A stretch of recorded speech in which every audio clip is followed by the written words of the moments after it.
Hey guys, Curtis Alexander. I was asked by some viewers to review a supplement called Ageless Male, which is used to increase testosterone. There's a lot of these testosterone boosters on the market. So I'm going to go through the ingredient list, just kind of give you my take, whether it's helpful or not, those sorts of things. And just a little caveat, this is for the original Ageless Male product. They have a number of them, but this is the original one, okay? So first and foremost, it has some ingredients in it that are very common in these testosterone boosters. So this could apply to some other ones as well. But first we have vitamin B6. And in this case, it contains a form of B6, which is primarily plant-based called pyridoxine. Now, the important thing to remember, you'll see studies that vitamin B6 is involved with increase in testosterone, and it is, but we have to get our testosterone converted to a product called PLP. And to do that involves some enzymes.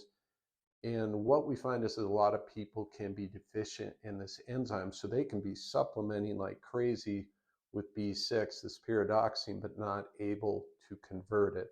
So in an ideal world, I would rather not see it contain pyridoxine. I would rather see it contain PLP, so that you don't have to worry about that conversion factor. The issue is pyridoxine is a lot cheaper, and so it makes that issue a little problematic in that regard. So the idea of including B6 is good. I just don't like how they pulled it off. The next ingredient is a magnesium aspartate at 16 milligrams per tab. Now, magnesium, very important mineral, very important for testosterone production. And here's why. When you're low in magnesium, which a lot of Americans are, a lot of males are, you can see your endotoxin amounts go up. Endotoxin is basically a bad bacteria in your gut, and it does a lot of bad things in your body. So you can see endotoxin go up, you can see inflammation go up, you can see oxidative stress go up. You can also see your energy production, or the amount of ATP your body's producing, go down. So we definitely want magnesium in our bodies, because all these things that I mentioned from low magnesium eventually drive testosterone levels down. Okay, so they did use magnesium aspartate in studies and looked at effects on testosterone. It does increase it. However, it was at much higher doses than what they're using here. They were using like 450 milligrams of magnesium aspartate a day to do that. We've got 16 milligrams per tab, so this gives you 32 milligrams per day. So is it enough to help testosterone production? I'm not sure if that's really going to do it. We have zinc. Zinc is very popular for increasing testosterone. The bottom line is, does it help? And what we know is that testosterone absolutely is related to testosterone production, as well as DHT.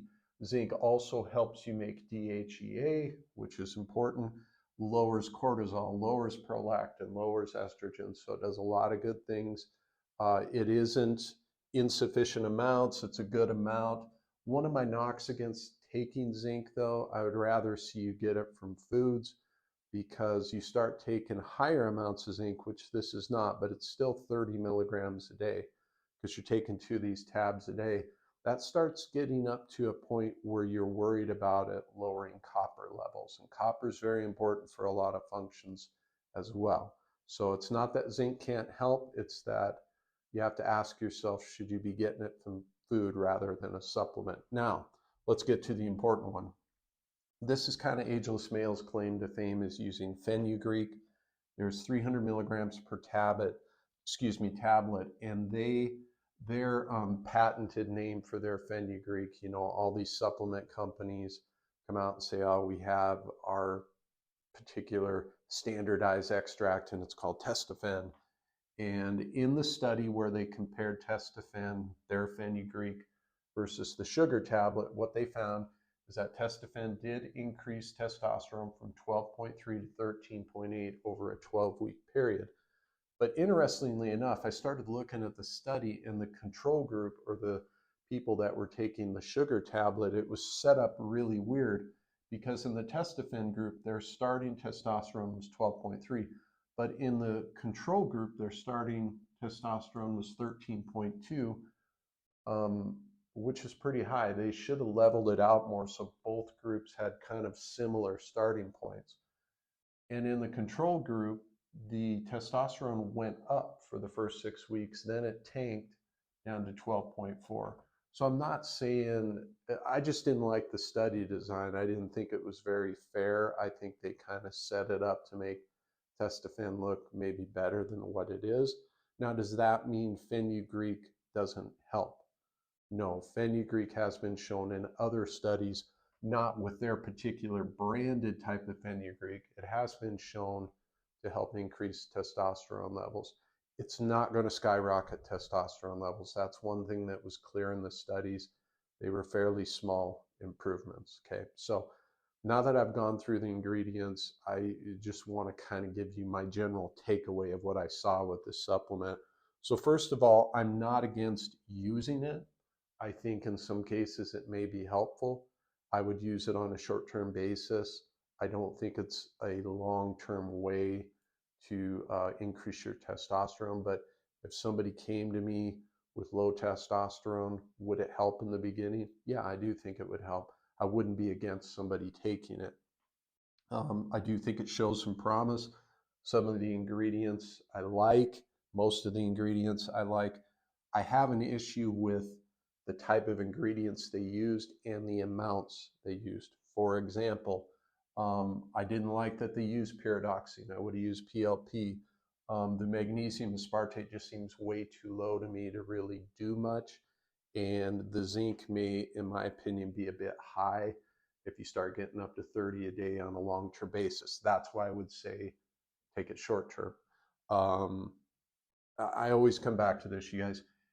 Even if you take Ageless Male and even if it helps for a bit, you're going to find that the biggest bang for your buck for increasing testosterone is going to be lifestyle stuff, just plain and simple.